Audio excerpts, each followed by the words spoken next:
Hi everyone that is joining us for this webinar on our project African Hub for Sustainable Creative Economies. We are just waiting for a few minutes while everybody can log in and join us, and then we'll get started with the presentations.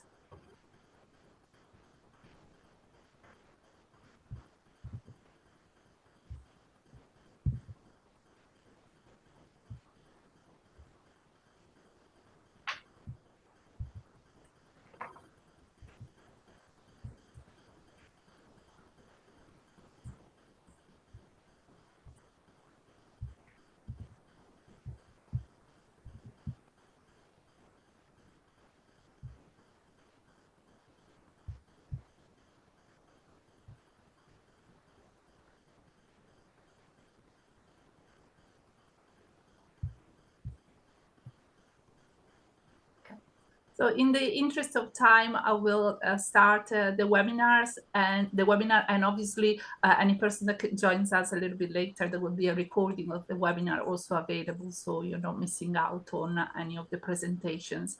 You can also obviously use the chat throughout the event if you have any question or things you would like to discuss further, but I will be moderating the questions, so maybe picking up the points that would be worth discussing with the rest of the team. So once again, welcome. I will start with the presentation from the UK team to give you an overview of the overall project, which was funded by the AHSCE and with the title African Hub for Sustainable Creative Economies. So the project is made up by a very international team, and you will obviously meet colleagues here in the UK, but also across Africa from the University of Kenya, University of Lagos, and Witwatersrand University in South Africa.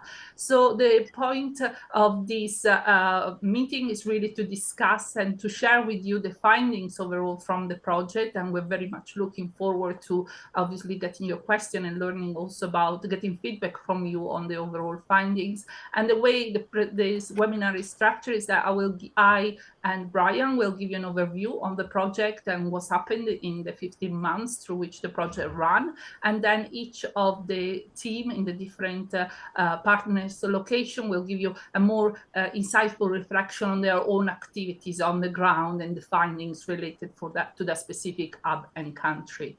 So to introduce the project, as I said, the other teams will introduce themselves soon towards when they present with their presentation. But to get started, I'll introduce you to the UK team. This is made up by myself, Roberta Comunian. I'm based at King's College in London in the Department of Culture, Media and Creative Industries, and also my colleague, Lauren England, who is also a lecturer in the same department, who can't unfortunately be here today. And the other person that you will hear from in a few minutes is Dr. Brian Arax, which is based at the University of Southampton. So to give you this presentation really wants to give you an overview on the project, and we structured the presentation in a way that reflects our final report, which discuss collaborative activities, unpacking impact and sharing learning towards the project. And we'll come to some conclusions to also reflect on what are the next steps and the legacy of our own project.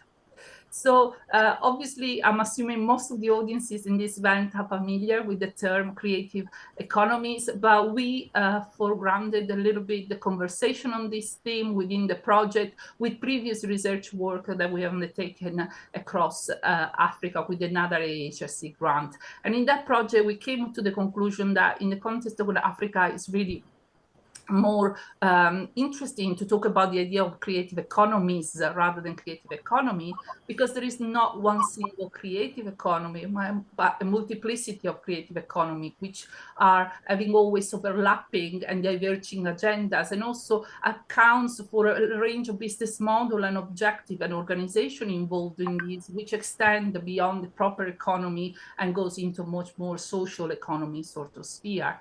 And within this research project, we really wanted to investigate more these creative economies across Africa, but we also were interested in exploring ideas around creative entrepreneurship and creative work in Africa, and also in the connection between creative economies and sustainable development as being something that is obviously underexplored, but very relevant to the development of African countries.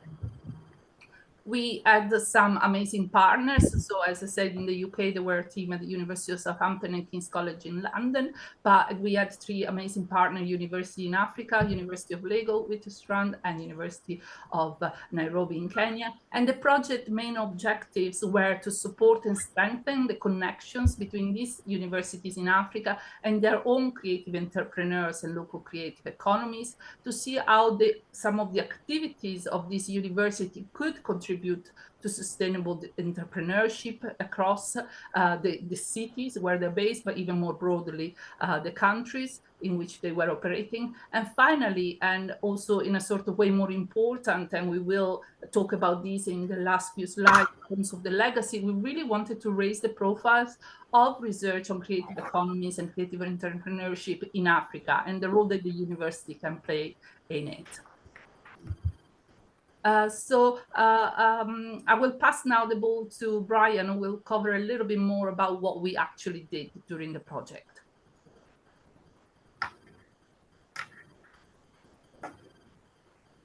Brian, I think you're muted. Sorry, next slide, please, Roberta. Thank you.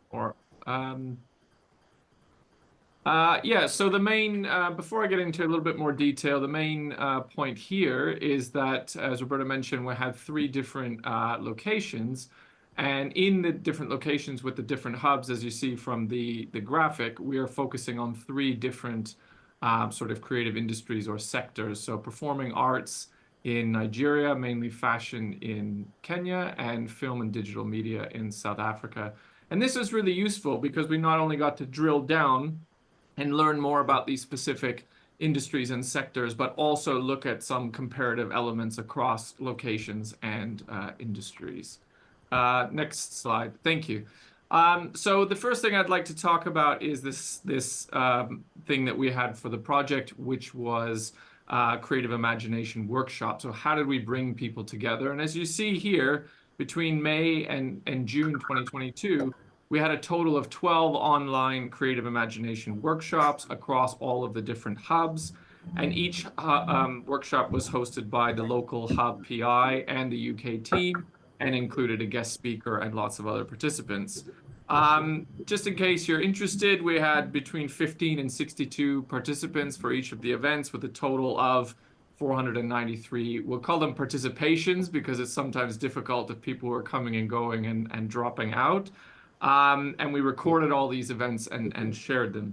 So after the first launch event, we held a series of what we called themed workshops, and you can see some of them on the screen here, in each hub, and looking at different important themes and issues. So for example, making theater viable in Nigeria, looking at the role of technology in Kenya's fashion industry, and importantly, supporting women in South Africa's film sector. Now, after we did these, the initial launch and got to know people, we were encouraging people to start networking and interacting and collaborating. We then launched our collaborative voucher scheme, which called for proposals for projects that were funded between 500 and 1,000 British pounds, but we calculated that in local currency to kickstart collaborations between creative or academic researchers, and the funding could be used for all kinds of things, as you see here. It might be a pilot study, it might be to develop some new skills, to rent equipment or space, to take some kind of project forward, and importantly, all of the proposals were required to be connected to one or more of the local theme, as well as the SDGs. Next slide, please. Thank you, Roberta. Thank you. So now we're going to look at some of the impacts from these. Thank you. So as you can see here, the collaborative voucher scheme was able to fund 25 projects, and we were quite happy with that. You can see the breakdown by location and hub. And this ran from between September 2023 and March 2023. Sorry, September 2022. And a little bit more details you can see, which is important to say. We worked with 63 individuals, and there was a real mix of who these individuals were. Some were academics, some were creative practitioners or entrepreneurs or involved with community organizations. Some were early career researchers or practitioners, which was really important. And the bottom graphic, which I know is a little bit hard to see, but you can check it out in the report, is we mapped these different projects to the different UN Sustainable Development Goals, which was really important for us. So, for example, gender equality, or number 8, which is decent work and economic growth. Next one, please. Thank you. You can go one more. Thank you. So just thinking about some of the impacts from the different projects. So as you can see, the collaborative voucher scheme was able to fund a bunch of these different projects. And yeah, so the first theme that we were looking at here was really in the report, thinking about the different challenges and rewards of these different types of collaborations.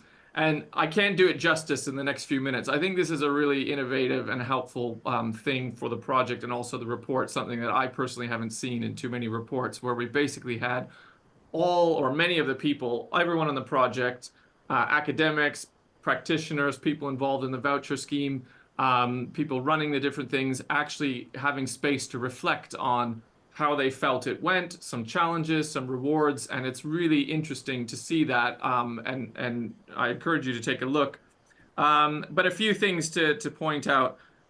So of course we had some challenges, as we're doing now. One of our biggest challenges was running this event during the time of the pandemic, and having to take what would be maybe a face-to-face type of approach and put this online and use different platforms, different technologies. And in some ways, this provided some really good benefits. For example, we were able to reach a much wider audience, people outside of the large cities, for example, Nairobi or Lagos, people in more rural parts of the country. We also were able to lower entry barriers. We, lower travel costs or zero travel costs, that type of thing. Also time, instead of having to go and travel and take a whole day, you could just hop on and be part of it for an hour or two. But of course, we did run into typical issues around connectivity and power issues, which created a bit of a struggle. Many project participants also reflected on the value of the opportunity as part of the voucher scheme to, again, sort of break down some of the barriers and create collaborative links between different groups that they wouldn't necessarily get a chance to talk to and work with. For example, as you see here, the third one, collaborating with communities and young people. So a lot of the projects actually spearheaded the opportunity to work with, for example, like community theater, or to do educational purposes, or to work, for example, with young women who are interested in getting into the film sector. And again, there's a lot more detail in the report. I won't have time for it today, but so these are the three main ones. Next one, please. So just a little bit wrapping up for me. Again, a lot more detail and some really interesting quotes, and looking at learning not only within the sectors, but across sectors, and really pointing out the specificity and the importance of local conditions and context.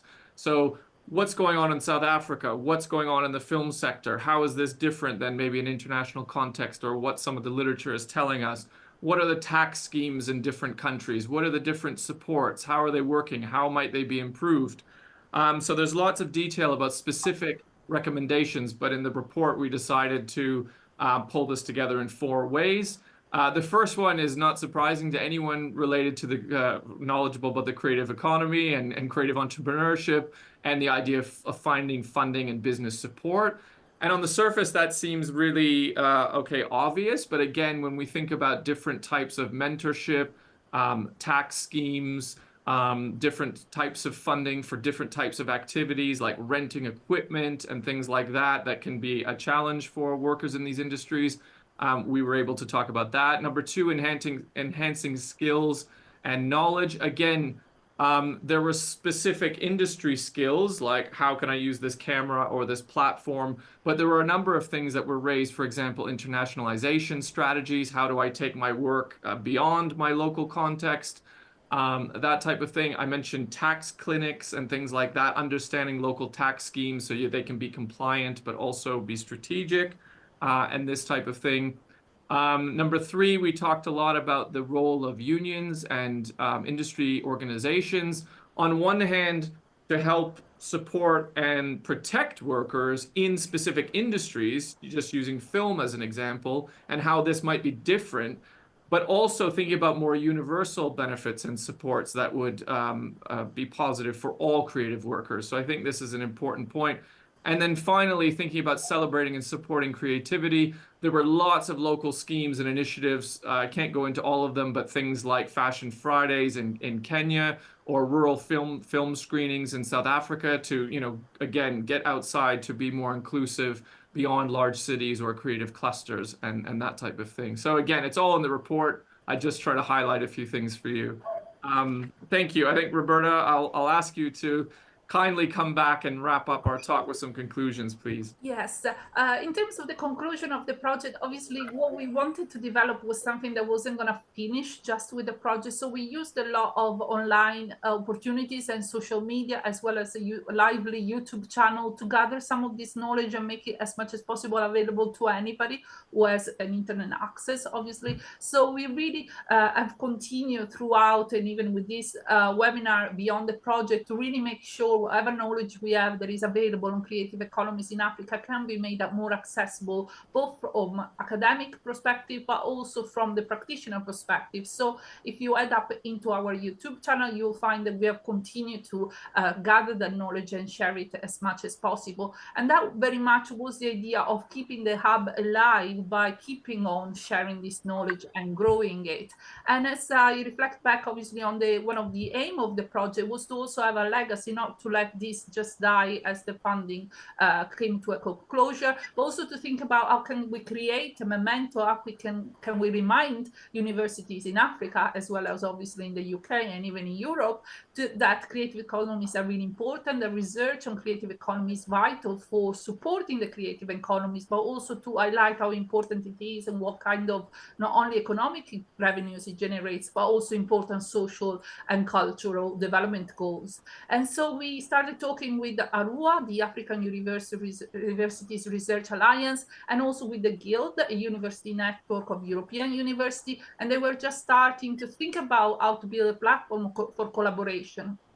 And we put forward a proposal to be one of those platforms. This platform was called the CORE, so Clusters of Research Excellence, and they really build bridges across universities in Africa and in Europe through those networks. And our core on creative economies, culture, innovation, sustainability was accepted. It is one of 20 cores that are supported by this organization. And very much this means that our work can keep on continue within this framework and to the engagement of all of the universities that are partner and more universities that have joined us across Africa.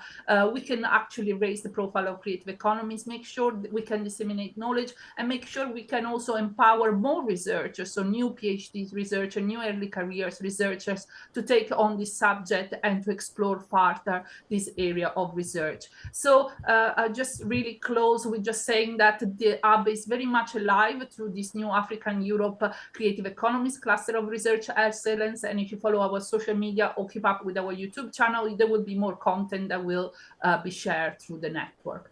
I now close my presentation and pass the ball to our Lagos team, which is made by Professor Duro Oni and Cornelius Onyekeba. I will share. Thank you very much, Professor Roberta Communion, and all the other members from King's College and from Nairobi and South Africa.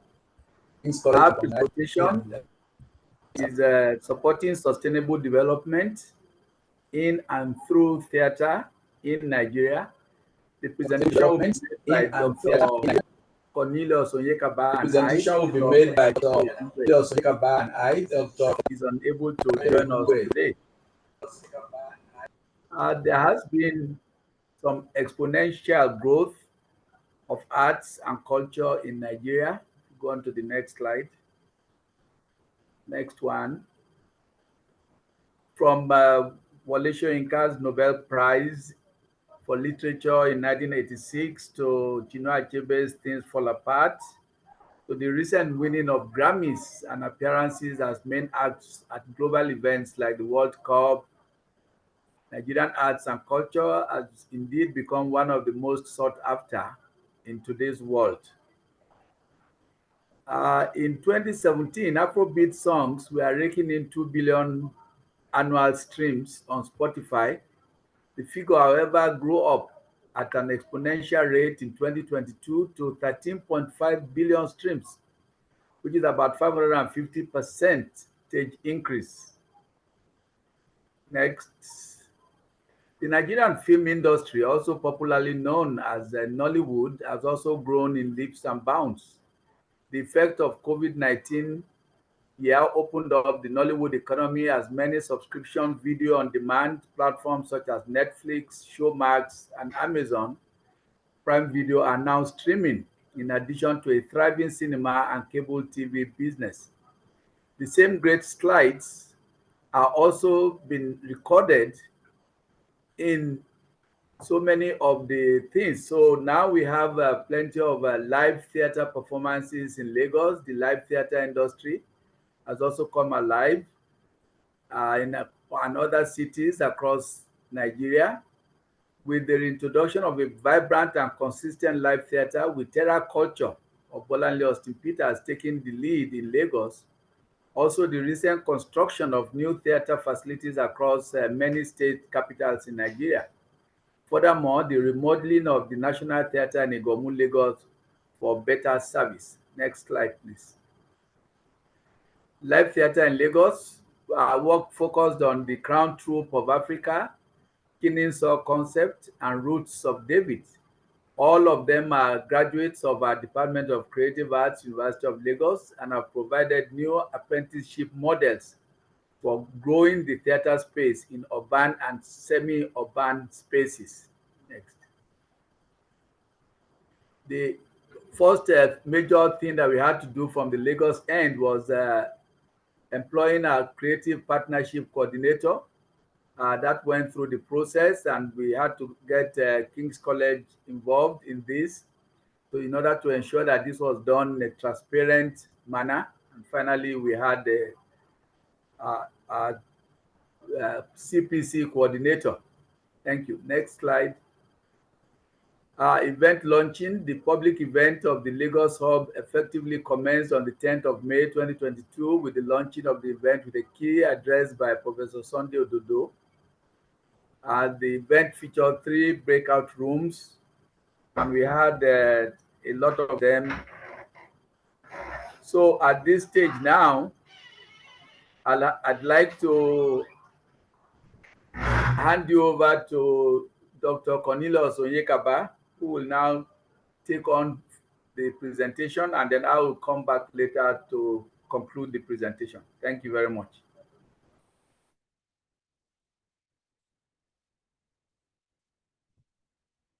Cornelius, I think you need to unmute.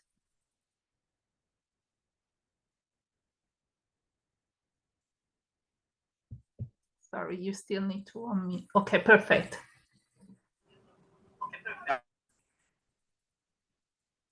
I'm fine. No, thank you. So, week we have to mute. Oh, fine. So the creative imagination will.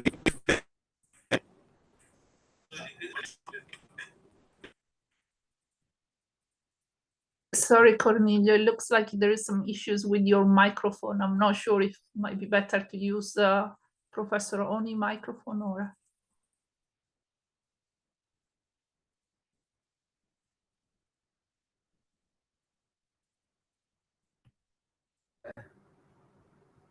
Let's move Professor Dr. Yekaba. Okay.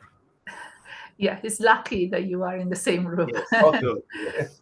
Okay, better. Sorry. That's So, all right. sorry. That's better. Thank you. Thank you, Cornelius. Yes. So the Creative Imagination Week, which was for us a rich exchange of ideas between the industry players and members of the higher education institutions, took off. Next slide, please.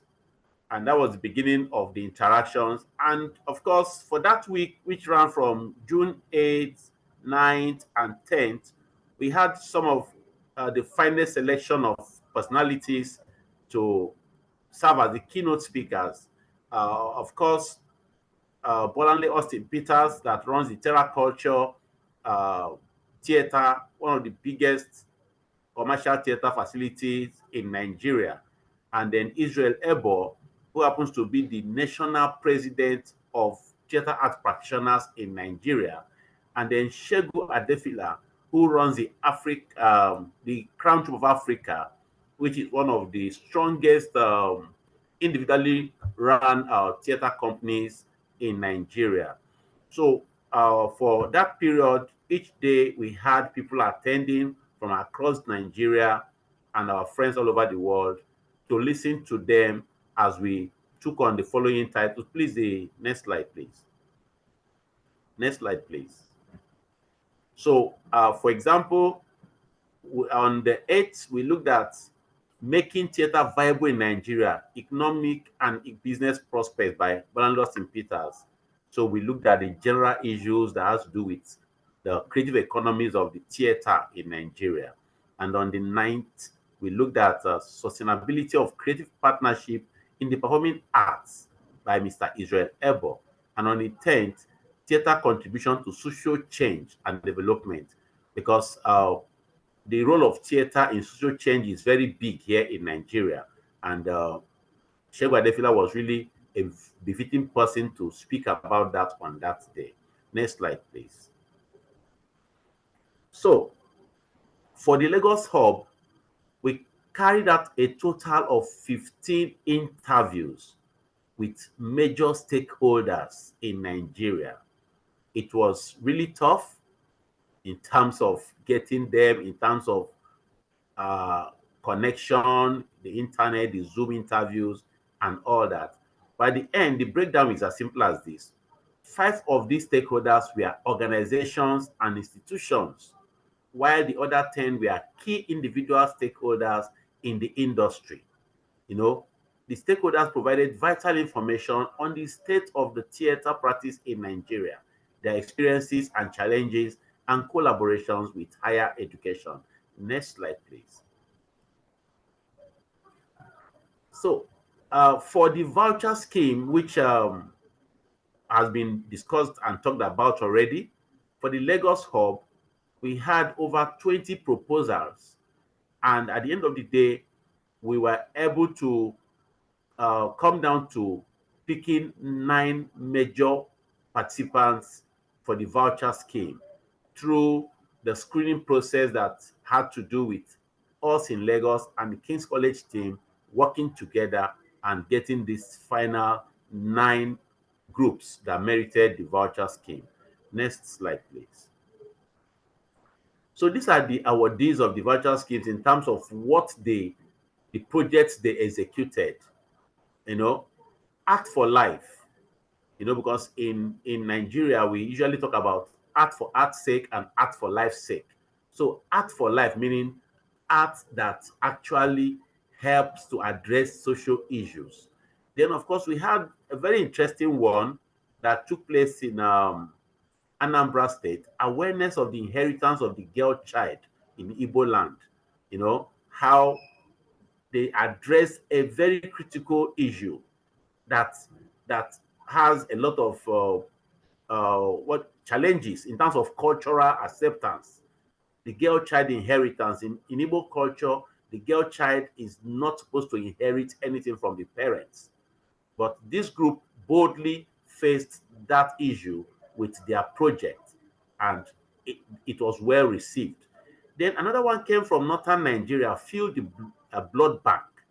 This project involved the medical center of a university, and when they finished exhibiting the plays, people naturally volunteered to do what? Donate to the blood bank. So that's like a community theater, a socially active theater. Then we have Food for All, Zero Hunger, which also addresses the issue of hunger, you know, how to raise money, how to raise food for people. Then, of course, Project T was more of a teaching hub where children and other young college leavers were brought together and trained on some aspects of the theater. I think that was done in collaboration with NANTAB, the National Association of Theater Art Practitioners in Nigeria. Then Theater for Development was a very unique one.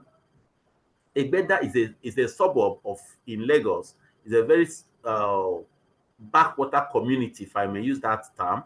So the children there were brought to the Bariga Theatre where Shegwa Defila and the rest of them are, and the children were exposed to some challenges that they can address through the theatre.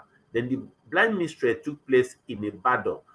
Well, you can see that our groups were dispersed all over Nigeria. They were in different places. Then Voice It was an incubation program that took place between Edo State and Lagos. You know, two experts working on selected youths at the same time. Then, of course, Young Nigerian Thespians was another very interesting one where they tried to train the younger ones on how to become future thespians, starting from a learning hub. Next slide, please. So at this point, I'm going to invite back Professor Duroni to take us on some key findings of the project. Thank you. Thanks, Cornelius. Well, sorry for this small break in transmission there, but I'd like to welcome you all back and thank Dr. Cornelius Onyekaba for the presentation. Some of the key findings: the project provided a major platform for interactions between higher educational institutions and the wider theater community. The project also helped in identifying the importance in the use of collaboration in driving the growth of creative economies in Nigeria. The Creative Voucher Scheme provided seed money required by some of the participants to test run some of their innovative ideas. Through some of the projects, young and talented school children were exposed to a possible career pathway in theater arts. Next slide, please. The project was also able to identify the various ways theater practitioners are addressing the SDG goals in their communities using theater as a vehicle. The fact that the entire project was executed through the use of internet access with minimal person-to-person contact also helped to reveal the limitless possibilities available to the theater using the internet as a vehicle. Next slide, please. Sorry. Okay. I think we've gone 2 steps down. 2 steps. Yes, Yes, now on recommendations.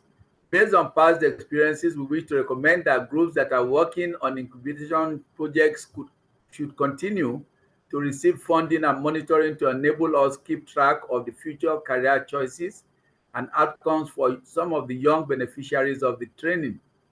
Next slide, that's recommendation 2. The Lagos State government should attach experienced theater facility managers and other trained hands in the various ultramodern theater facilities it has recently commissioned in the 4 local government areas of the state, and deliberately make such facilities a formal training hub for youths. Recommendation 3. Beyond training, there should exist a deliberate national policy to build more performance spaces with business models that places emphasis on encouraging products of the various training hubs to use such facilities at subsidized rates. Recommendation 4. Theater troupes like the Crown Troupe of Africa that have directly and indirectly been responsible for the birthing of many other SME model theater troupes across Lagos and our environs should be encouraged by both the private and public sectors to enable them to continue to grow the creative economy ecosystem for the sustenance of a training performing arts industry in Lagos. And the final recommendation, number 5,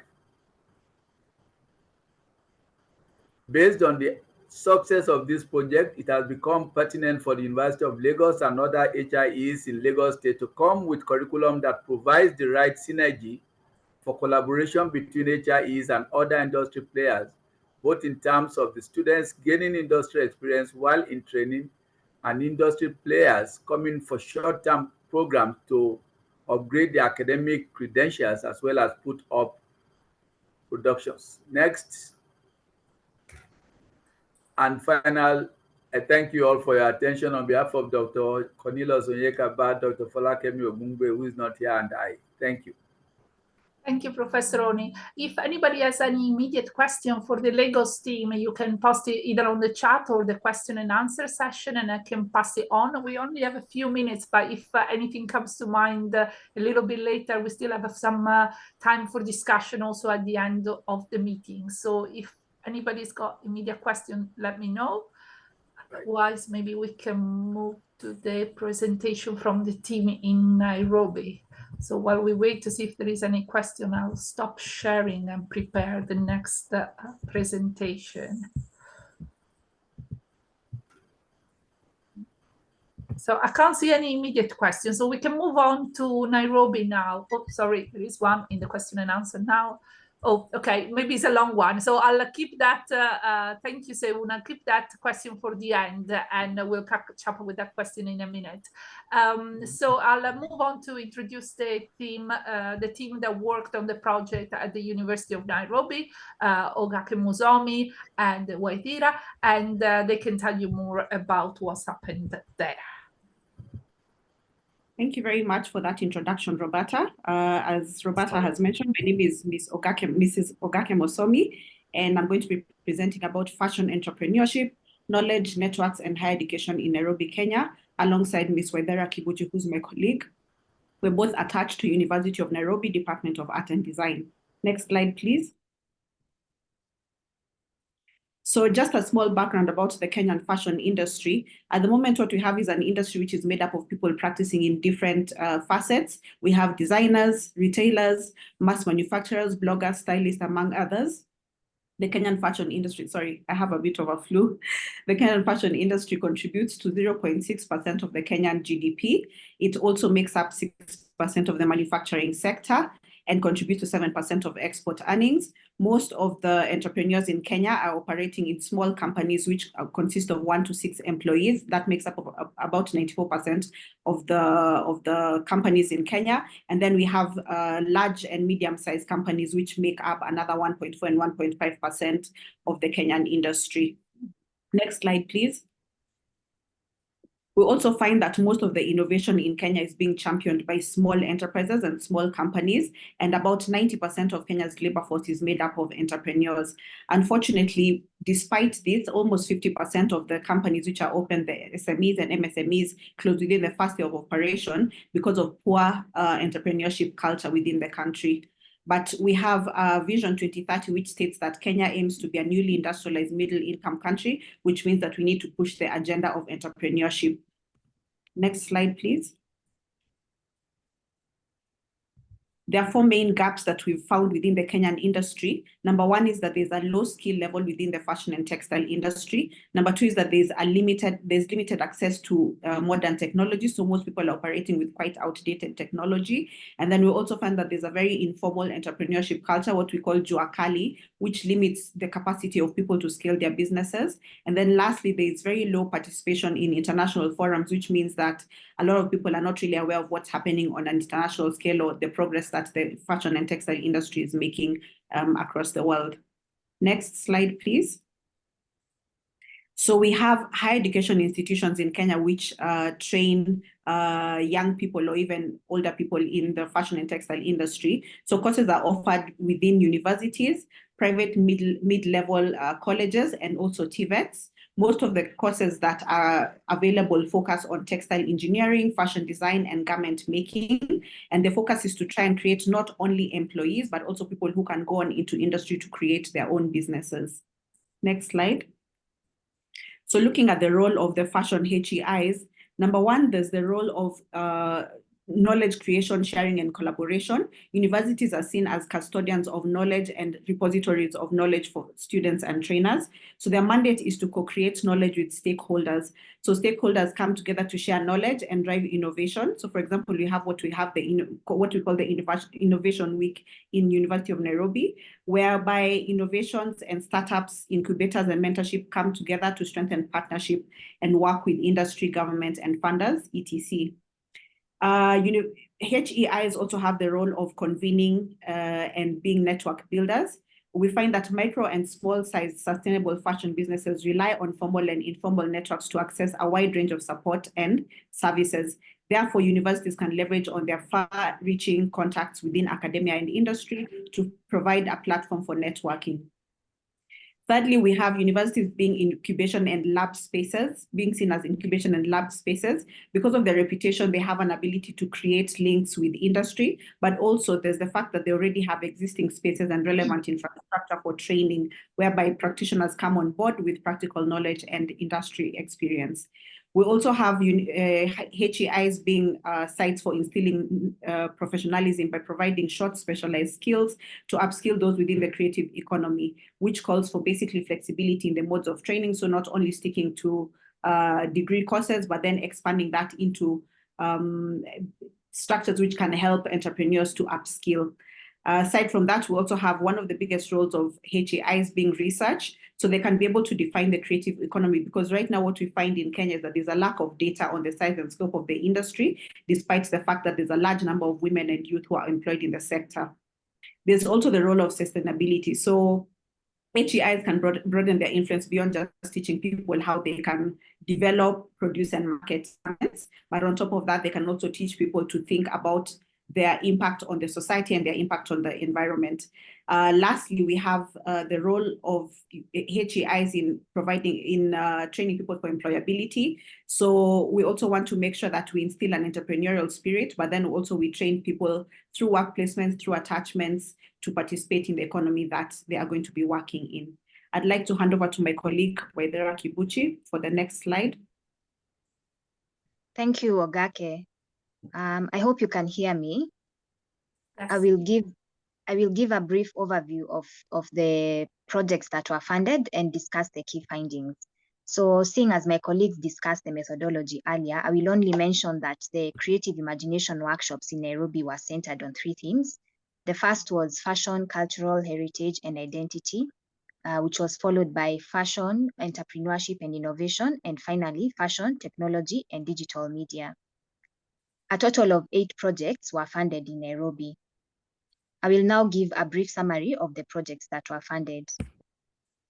On the left, we have Undameta, which revolved around the creation of an online marketplace for African-inspired surface pattern designs. A bridal kiondo on the right revolved around developing a contemporary version of the kiondo, which is a hand-woven basket traditionally gifted to women on their wedding day. Next slide, please. Next, we have Wastewear, whose collaborators used pre-consumer discarded textiles from local fashion brands to develop fashion products as a way of encouraging proper textile management. Work in Progress on the right used upcycled materials sourced from Nairobi and its environs to produce reusable tote bags. Next, please. Luo Women Empower in Fashion on the left developed a Luo-inspired fashion collection and documented it for future reference through photography and videography. The Luo are a community residing in the western part of Kenya. On the right, we have Malisafi, who produced a documentary showcasing Kenyan fashion through the lens of sustainable practices. Next, please. Enhancing innovative entrepreneurship among the youth trained students on how to develop and market handmade fashion accessories created from discarded materials. Next, please. Last but not least, Vazi developed a timeless gender-neutral capsule collection. These collaborations were a mix of entrepreneurs and academics across the industry. Now, the implementation of the voucher scheme project gives insights into opportunities for fashion higher education institutions to strengthen the industry. First, these institutions can act as network conveners. This project created a shared platform for educators, creative entrepreneurs, intermediaries, and policymakers to interact and exchange knowledge during the workshops and innovate during the voucher scheme. The University of Nairobi is a well-recognized institution, locally, regionally, and internationally. And this existing trust in the institution boosted the credibility of the project and predisposed partner institutions and industry stakeholders to participate. The voucher scheme took networking one step further by leveraging shared connections across industry and academia to enable the applicants or the participants to deliver their project successfully. Through these same networks, the interviews tapped into the knowledge of creative entrepreneurs and intermediaries for the Knowledge Hub. These findings indicate an opportunity for fashion higher education institutions to support fashion entrepreneurs by creating learning activities which engage with external actors, extending their formal and informal networks, and learning how to harness the social capital embedded within them. Next, please. Higher education institutions can also act as idea incubators. The voucher scheme demonstrates the impact of seed capital and support services to early stage ideas and ventures. First, being selected to participate in the voucher scheme validated the ideas behind the project and enabled the participants to access the resources they required to bring the ideas to life. Since the scheme did not limit the applications to fashion designers only, it encouraged the ideation of diverse projects, fostering other parts of the fashion ecosystem outside of garment and textile making, such as film, modeling, styling, and technology in fashion. It also gave participants the room to develop adjacent or complementary skills, such as product development for fashion stylists and entrepreneurial skills for academics. These outcomes suggest the potential for fashion higher education institutions and their partners to support entrepreneurship by offering incubation opportunities to entrepreneurs with different levels of skills and experience. Next slide, please. Higher education institutions also act as drivers of sustainable practices. Since the voucher scheme required applicants to link their projects to the UN Sustainable Development Goals, the applicants reflected on the social and environmental impact of their proposed projects and considered approaches that went beyond merely creating products for sale. It also made them more aware of their influence and allowed them to articulate their positioning in the local and global context more clearly. This indicates an opportunity for fashion higher education institutions to equip emerging designers with a sustainability mindset by integrating this approach into their curriculum and learning activities. Next slide, please. Higher education institutions also act as drivers of employability. One of the voucher scheme projects, enhancing innovative entrepreneurship among the youth, focused on training students on how to develop and market handmade fashion accessories created from discarded materials. The design educators and students collaborated with practicing designers to ensure that the products they developed were market ready. Such linkages are crucial in providing real-world experience to students to help them understand what is required of them when working in the industry. Next slide, please. In conclusion, higher education institutions have a significant part to play in creating valuable networks which can benefit academia and the creative economy at large. Their standing within the society makes them well placed to act as network conveners, idea incubators, and drivers of sustainable practices and employability. Knowledge creation and knowledge sharing are part of their core mandates, but this should not be limited to formal training. It should also extend to engagements with the fashion industry. This experience has proven that the synergy between higher education and the industry will lead to a stronger creative economy. Thank you. Back to you, Roberta. Thank you very much, Waitira and Nogak. That's amazing. We go again a few minutes if there is any immediate question for Waitira or Ogake, and if I can't see any question on the chat or the question answer for them, I can move on to the South African team presentation. So I'm not sure if we have any question. Not yet, but maybe if people come up with questions, we can definitely have a bit more time at the end to have a more sort of connected discussion across the project. So Avril, would you like to go next? Yes, thank you very much. Thank you, Roberta, and thank you to everybody who's spoken before me. So in the interest of not repeating, we've already heard a lot about how the process happened, so I won't be speaking about that. We all followed the same process, and I think that's what made the project really strong. And thanks to Roberta and the team from the UK for providing the context and the space to create these relationships between our higher education institutions and our sector, the South African film industry. So in the South African Hub, I worked with Vuyo Madibi. Unfortunately, she can't be here, but she was our CPC. And we also worked with partners in the sector Just going to find my slide here. So we worked with 3 partners, SASFED, which is South African Screen Federation, which is a federation of many other organizations, a really strong and powerful and important organization with many parts of that represent the full nature and all the value chain of the South African film industry. But we wanted to really bring that industry together with the innovation and digital technology sector. So we also partnered with Chimologong Digital Innovation Precinct, which is an ecosystem of its own with lots of entrepreneurship and training programs and training in animation and gaming. And we also partnered with the South African Cultural Observatory because we really wanted to make sure we're working with the most latest up-to-date research on the sector, which has been researched sort of to death for the last 30 years in our industry.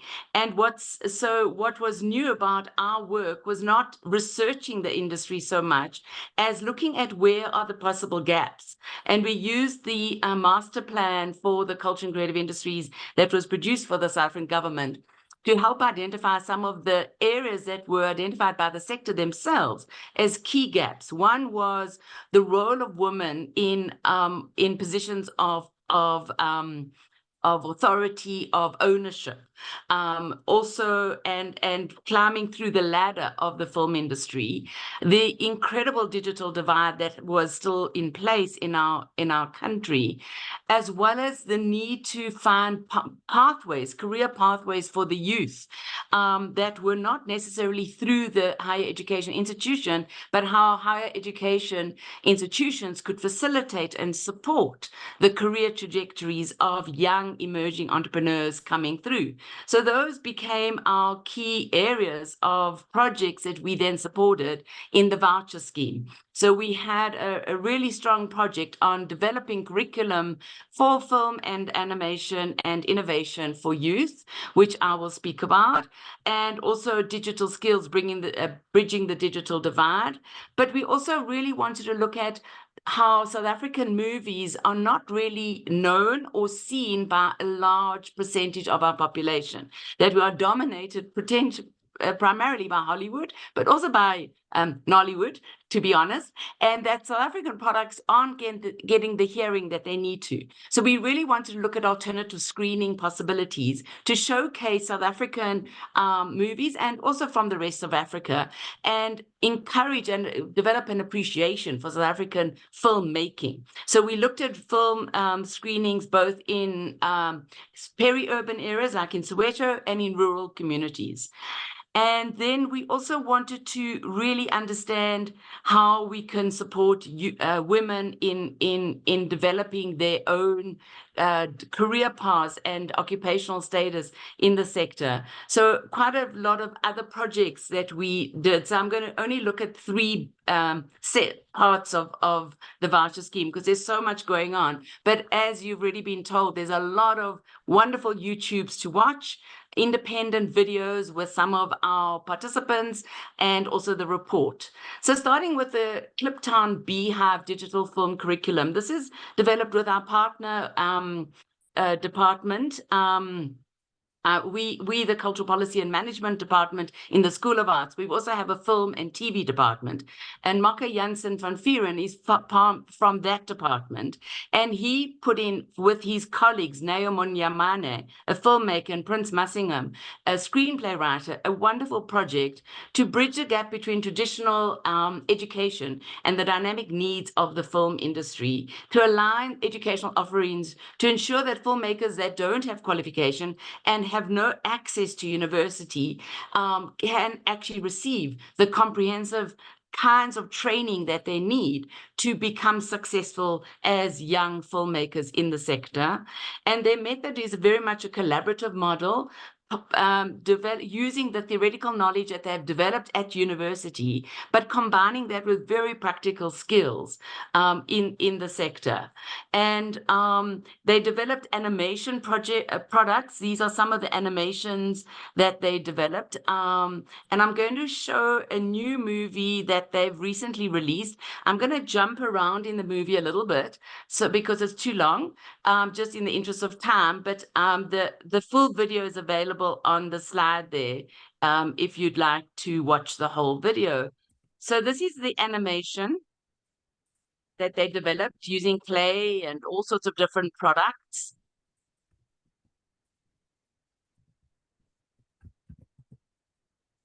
So I wanted to stop on that. Animation is like magic. This is really looking at young girls in animation, and we're going to showcase another project that looked at girls in gaming, focusing on how this can really inspire the creativity of young people to realize they too can create animation products. I'm going to just move the one along to 222. Just give me a second.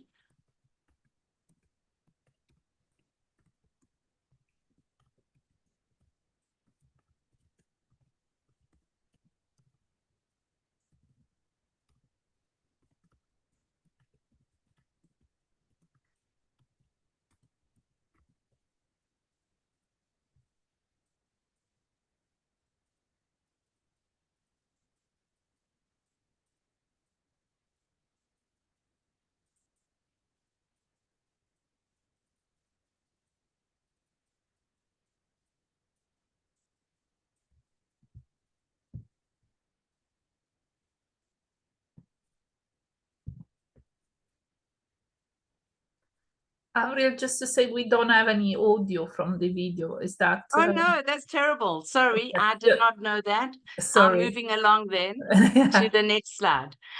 Sorry about that. No audio. I hope you were able to at least see some of the imagery then. Yeah, the definitely. second, thank you. Thanks, Roberta. The second area is a wonderful project called Girls in Gaming, and that was to empower young people in the Eastern Cape. As was said earlier on, because it was COVID, we had this incredible ability to now work with people very far away and really engage with people outside of the key urban centers like Durban, Cape Town, Joburg, and look at how extensive and expansive the sector actually is, and how many wonderful skills and expertise we have in other parts of the country, and to use those skills and expertise to actually do more. So this was a wonderful project with Olile Wundler, a technologist, Kanisile Zondi, a documentary filmmaker, and Ayad Lova, a software engineer, trying to looking at a project to mentor young girls in interactive digital media skills, animation and gaming. And this took place in 3 parts of the Eastern Cape. And I'm not sure this video, if you're going to hear audio, just let me know if you're not. No. No. Okay. No, it's muted, but okay, doesn't matter. Doesn't matter. You've got a feeling of what's going on, and the focus of this young girl as she tries to develop the proportions of the face were just, for me, wonderful to watch in this video. I'm going to stop this. There we go. So we have wonderful video material, by the way, so please do look at some of that. Another project also looking at young girls and women, Chumamoy, was about educating and establishing a distribution network by Nokwanda Shabangu and Zanele Mtembu, a digital content editor and a broadcaster. So you can hear from the Creative Animation Weeks, we found many different people wanting to collaborate with one another, which was one of the key areas that we were asked to develop. And here they were saying to really get more girls and women into animation and into doing innovative filmmaking, we need to make sure they have access to Wi-Fi. So there was a project about identifying where are the hotspots, where are the Wi-Fi hotspots, and connecting the unconnected. And this again is a video there doesn't need to be audio. It's quite obvious. But what she's saying is she's looking at where did this research to identify all the Wi-Fi hotspots, which were typically in public institutions like libraries, schools, fire stations, clinics, and so on. And this is how they developed this using digital technologies to do that.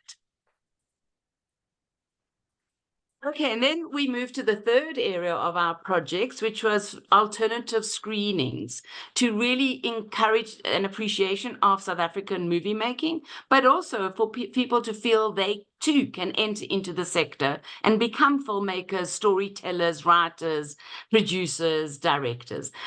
This was the AHSCE documentary film screening, which is to revive the culture of the bioscope. A bioscope is an Afrikaans word in South Africa that means the movie house, and they did it at the Soweto Book Cafe, and ran many programs there to really talk about it, to discuss what was going on, to see what movies people wanted to watch.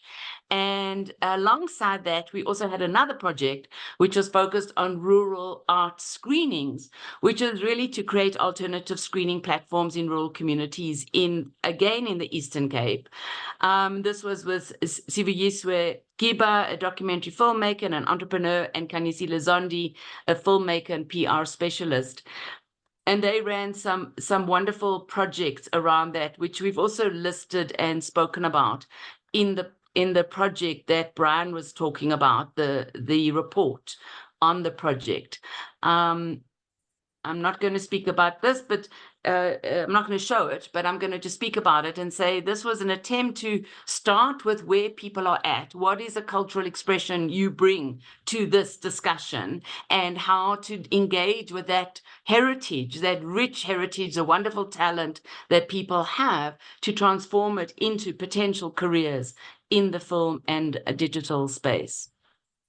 So just to end my section, I really wanted to, like Ogake, like Professor Oni, the role that the higher education institution can play is multifaceted, and there are many things that are really important. Needless to say, innovation, information, research dissemination, and that's a really important role, which is about not doing the research necessarily only, but translating that research to make it usable to the industry, so that industry feels they can access that research, but that they too were party to making that research, since they are the respondents of that research. And of course, the convening power that universities have to bring people together. If so many people commented after the animation, the creative animation sessions, that they don't talk to one another enough, and that they're all in their own little areas of work and working hard to find money, to create opportunities, to get market access. And that opportunity to talk to one another about common challenges was seen to be really important. So that convening power. Secondly, to really create the industry appropriate curriculum that is not only for the students at university, but take it outside the university and have outreach programs into the community like the Beehive project, and ensure that people who have no access and never will have access, partly because of poor education, funding, all sorts of reasons, but can access a similar kind of curriculum that is relevant to their accessing the careers in the sector. And also what's been fascinating to see is that the film and TV department now have a producing course in their curriculum that was not part of their general offering of their skills. And so that producing course is a recognition of the importance of entrepreneurship in creating those careers. And then obviously the higher education institutions really need to support alternative pathways to industry, different ways in. There are so many pieces of a value chain in the film and the animation and gaming industry. And a lot of what is needed often is simply the space to support those sectors. And what we found subsequent to the project ending is just offering of space for people to convene themselves in their own institutional member organizations to have meetings, because that is such in short supply. And then finally, the challenges are huge. Universities are not agile. They are not easy places to deal with financing and supporting artists, creatives, and paying people who are informally organized.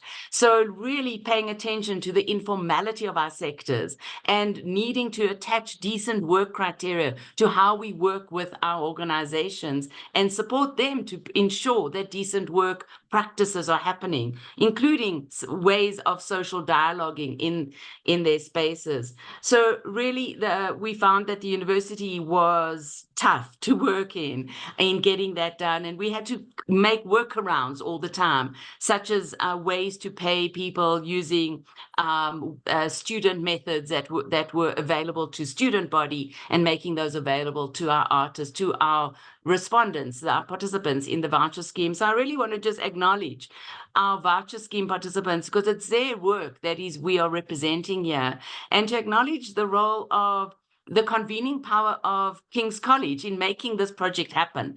There's so many moving parts to how you create a project like this, and I'm so glad that we can continue this in the core of in the Arua Guild partnership. So thanks from me. Back to you, Roberta. Thank you so much, Avril, and I really thank you to all the African partners because for the amazing presentation, but also because you also made this work possible. Of course, we couldn't have done it remotely from the UK, and for obviously the universities that were involved, all that amazing network, all that amazing contact already with the creative sector that we could build on. So I'm gonna open up now to questions and answers. We got already some that we can get started on, but just to invite anybody that obviously has listened to the presentation to answer question, whether specific to one of the country or partners, or whether general to about the projects and the different dynamics that have emerged.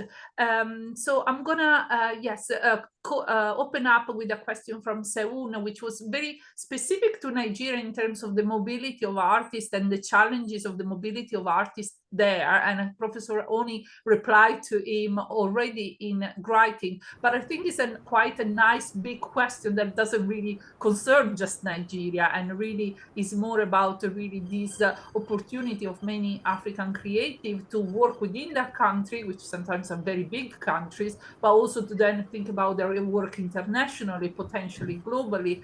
And I know Brian and also done a lot of research in general on mobilities of creatives. So I think possibly we can all try to give a few inputs here in terms of the challenges and the barriers that are there, and how maybe some creatives have overcome those barriers and really try to make the most of those mobility practice. So can I give Brian maybe the word for really a quick overview, I think, on the mobility issue, and then maybe ask each partner if they want to reflect to the mobility in relation to their own country/sector that they looked at within their own country. Brian, are you happy to just give a few words? Yeah. Sure. The only issue is I can see some comments in the chat, but I don't see that specific question. Oh, sorry. I thought the question and answer was visible. So Seuna asked about the Nigerian art scene, specifically said, how can creatives strategically navigate their ways around getting mobility so as to be able to showcase their work across border festivals, arts fair, and arts residencies?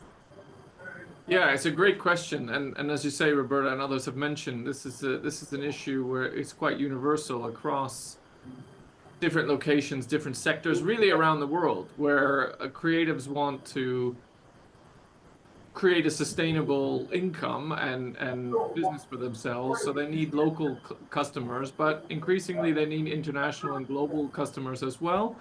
I think this comes back to one of the points I made early on about what we're doing right now. Many of us are located in different countries. We've been brought together using the platform of Zoom.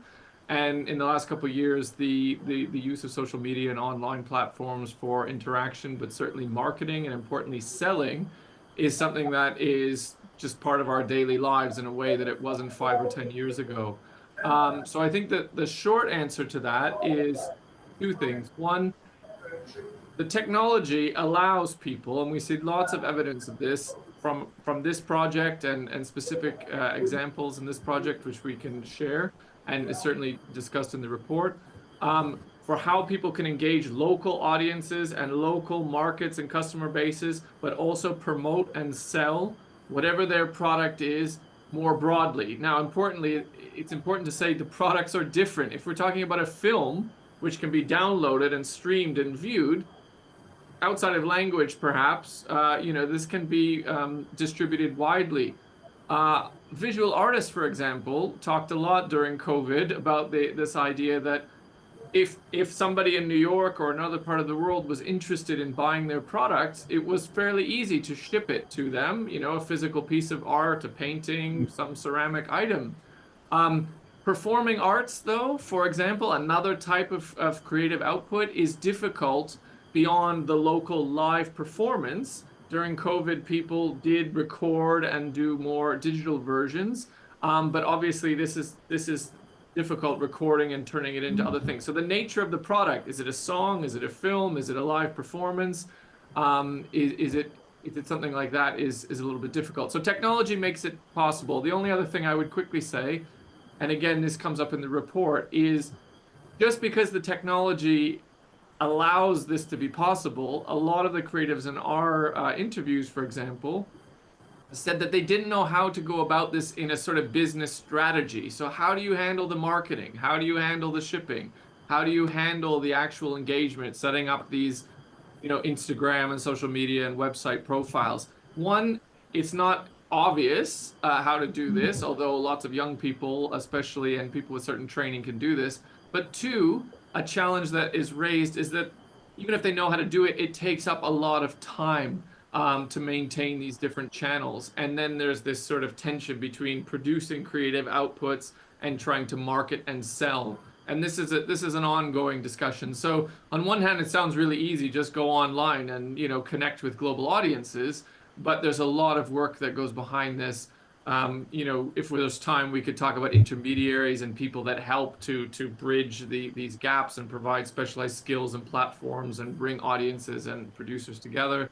But I think it's a great question, and I'm sure everyone on the panel would have some example and thought on this. So I hope that's... maybe if I can pass the ball to Professor Oni to maybe talk a little bit about mobility in Nigerian theater, maybe. Well, yeah, from the performing arts perspective, I have been involved with a lot of international travel, essentially with the University of Lagos. Then it was called the Center for Cultural Studies. And then recently we became the Department of Creative Arts. Now, what we find is that, when performances want to go across borders, maybe there's an invitation to go to the United Kingdom or to the United States or Italy, and the troupe wants to travel. I mean, there are processes. You must try, to try and get visas. And there's always the fear that some of the young performers, when they leave the shores of the country and they end up in Europe or the United States, they just stay put. They don't want to come back.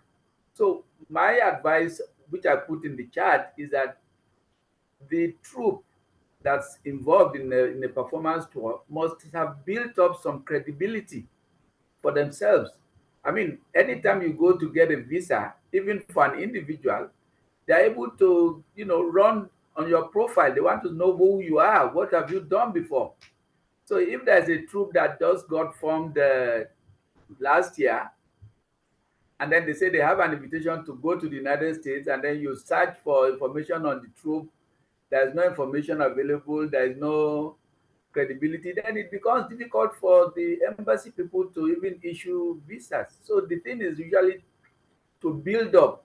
The three that we have worked with, Shegun Adefila's Crown Troupe of Africa, Shewa Wubajo, and Joshua Alabi, they have no difficulties. They've built up a reputation. Two are outside currently. In fact, two of them are currently outside of Nigeria, on performance tours. So whoever is wanting to do that, you must have a good team. I mean, even among individuals, you talk about travel records, that they want to know that you've traveled before you have credibility, or when you go to, even among the academics, at some point, they say, oh, I'm going for a conference.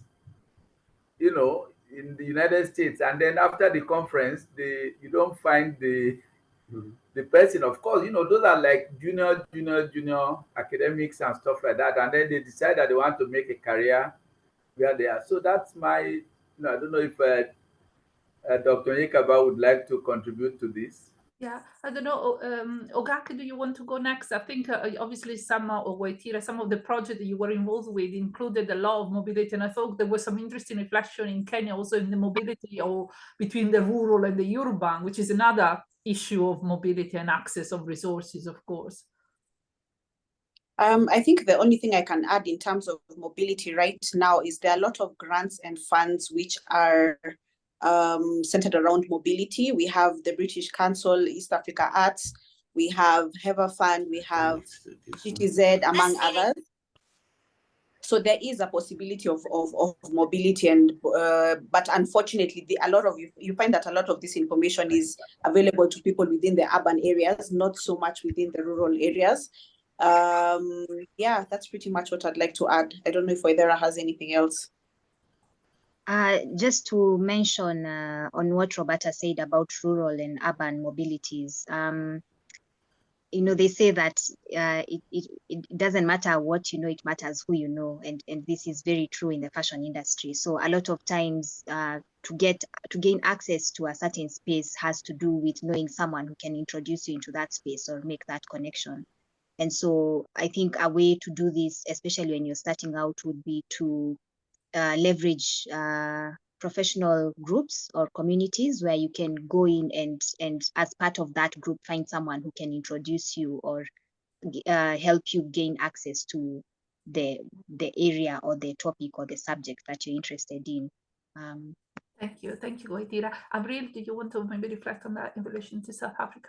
Yes, thank you. I mean, I think this is such a big question, really, and it depends on the sector that you're involved in. Obviously, there's certain ones there's a lot more mobility. So, for example, there was a fantastic project called Concept South Africa, which provided a digital fund to increase mobility between South Africa and other Southern African musicians. But that was a particular fund that was then had to migrate into a digital mobility fund during COVID. Our government also has a touring grant for mostly touring inside South Africa, as it's so expensive to tour anywhere else. But then, as Ogaki says, there are all the unique partners, the Alliance Française, the French Institute, Goethe Institute, British Council, that really promote intercultural cooperation, which is typically via a performance or via an artistic production.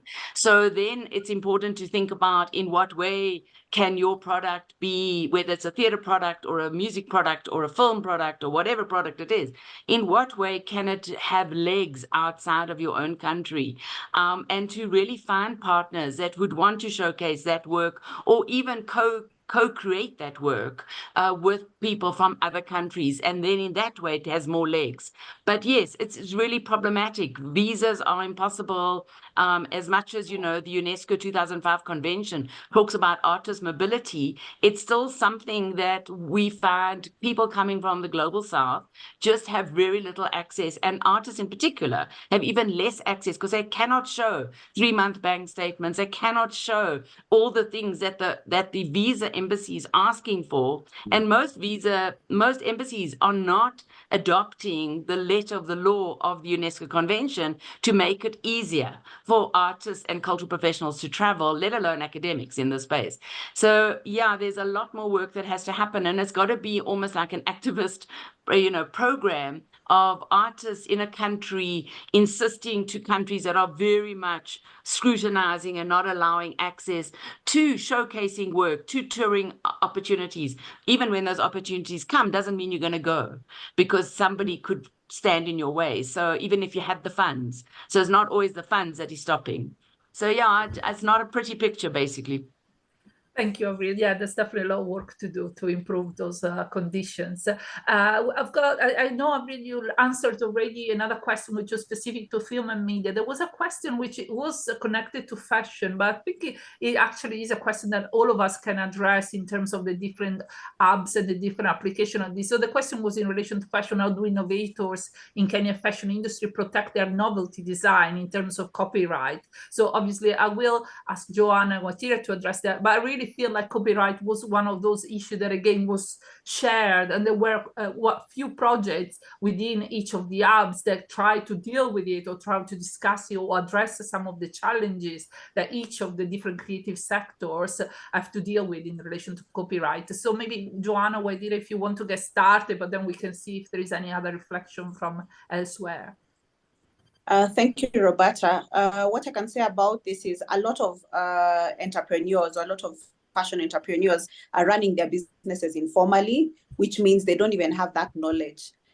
We recently got a Kenya Fashion Council, and on the council, there's actually a lady who deals with IP law. Her name is Liz Lenjo, and Liz Lenjo has been trying to educate people about IP law and why it's important to copyright your work, etc.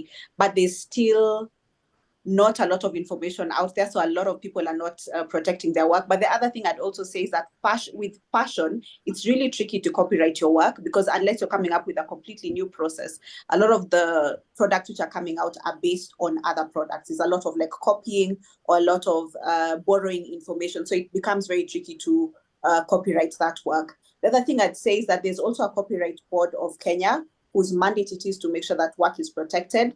And at the University of Nairobi specifically, we have a department which deals with that. So any innovations coming out of the university will be protected under that.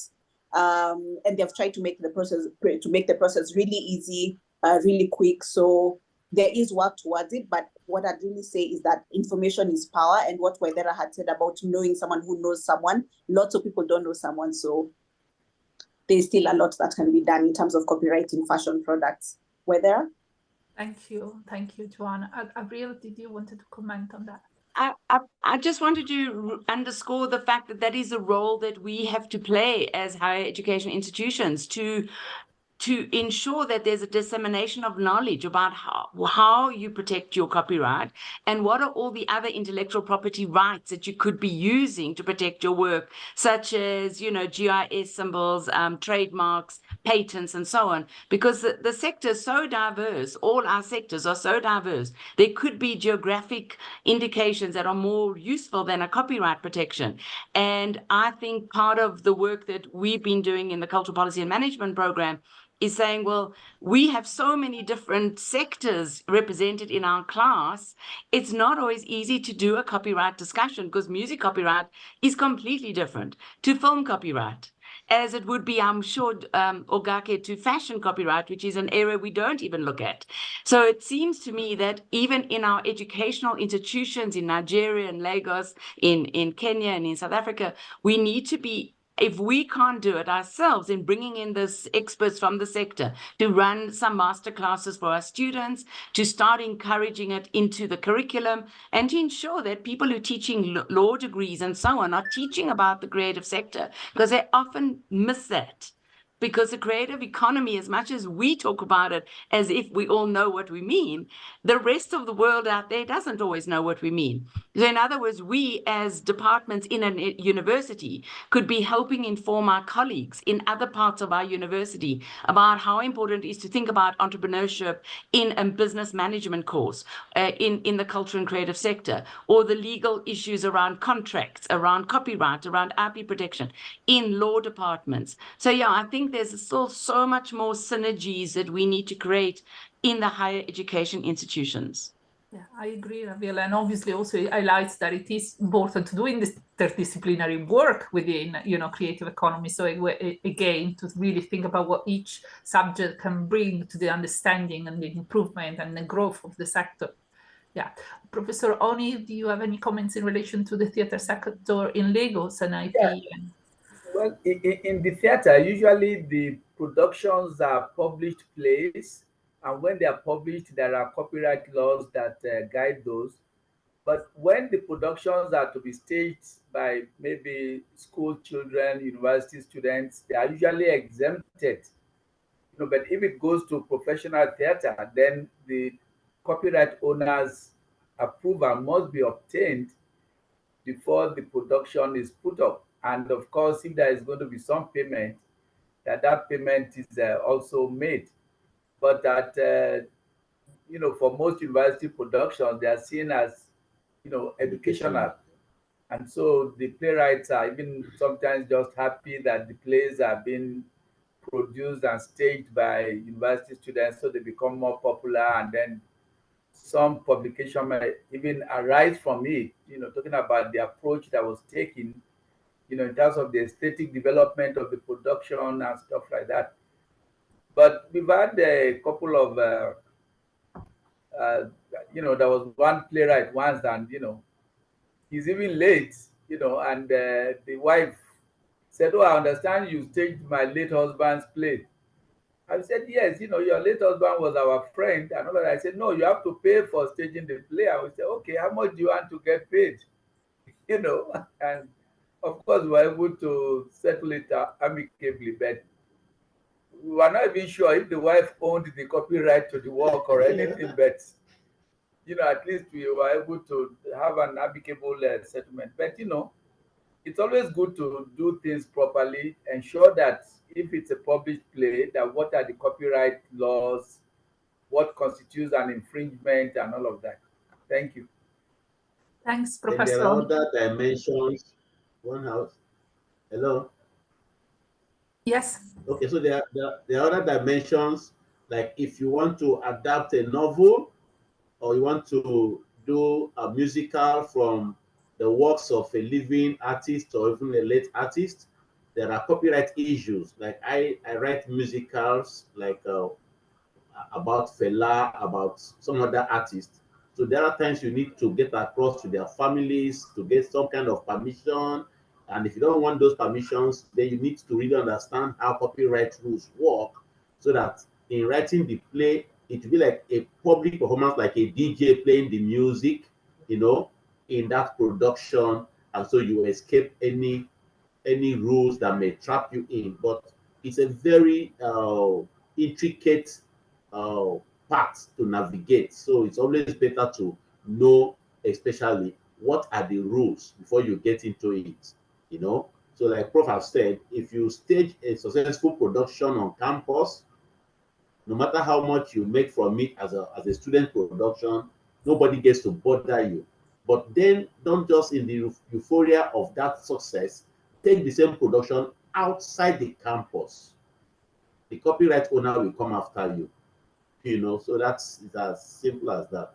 Thank you, Cornelius, for that input as well. We only have a few minutes left. I'm going to take the privilege of a chair just to answer or start answering the question, the final question that we have from Jen, which is about, in a sort of way, I suppose, how our project could evolve, and the willingness for us to reflect on sort of ways in which some of the theme we explored with this previous project could be taken more into a comparative international perspective. So Jen highlights that, for instance, we could look at things like fashion in Nigeria and South Africa, or performing arts in South Africa and Kenya. So much more think about how different countries and different practices in those countries tell us about those specific sectors.